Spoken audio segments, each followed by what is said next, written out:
အဘိုးကြီးကမိန်းကလေးရောင်းတဲ့ပစ္စည်းတွေဟာတာမန်မဟုတ်မှန်တစ်ချက်ကြည့်ုံနဲ့သိလိုက်ပါတယ်။ဒါကြောင့်သူဟာအကြီးကဲနှစ်ဦးကိုချက်ချင်းခေါ်လိုက်ပြီးချင်းတောင်းထိပ်ကပစ္စည်းတွေကိုလက်ထဲယူကအယမ်းသဘောကျနေခဲ့ပါတယ်။ဒီအရသာကတကယ့်ကိုထူးခြားဆန်းပြတဲ့ပစ္စည်းပဲ။ညီမလေးဒီပစ္စည်းတွေကိုဘယ်လိုရောင်းတာလဲ။ဒါတွေအားလုံးကိုအကျွေစီ30ရွှေဒင်းက3သိန်းမိန်းကလေးဟာအံ့အားသင့်သွားပါတယ်။သူမကအကျွေးစီ30ပဲရောင်းချင်တာပါ။ဒါပေမဲ့သူမစကားပြန်ပြောဖို့ပြင်လိုက်တဲ့အချိန်မှာအဘိုးကြီးကသူမကိုဇီးနီးတယ်လို့ထင်နေတယ်လို့ယူဆသွားပါတယ်။သူဟာနတ်တကားကတီးတန့်ပြုတ်လုပ်ထားတဲ့တယ်လီပို့အဆောက်တစ်ခုကိုထုတ်ပေးလိုက်ပြီးနောင်တစ်ချိန်မှာအခက်ခဲရှိရင်ဒါကိုဖျက်ဆီးလိုက်ရုံနဲ့တကိုင်းလုံးကသူမကိုကူညီလိုက်မယ်လို့ပြောပါတယ်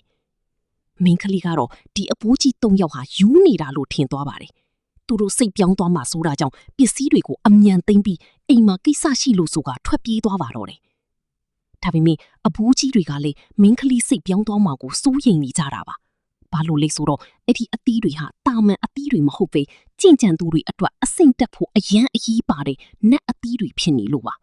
။ကြင်ကြံသူတွေအိမ်မက်မရတဲ့ဒီလိုအဖိုးတန်ပစ္စည်းတွေဟာမင်းကလေးရဲ့အိမ်မှာတော့အပုံလိုက်ရှိနေတာကိုသူတို့မသိကြပါဘူး။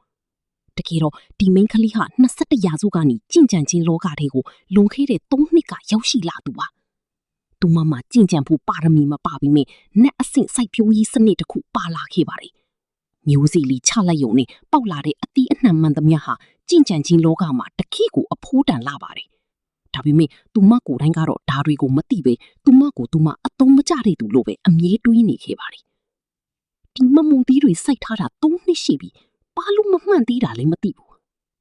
အရှင်ကြီးကျွန်တော်ကနှစ်ပေါင်းတောင်းချီမှတီးတဲ့မမုံပင်လေး3နှစ်နဲ့ဘလို့လုံးမှန်ပါလေ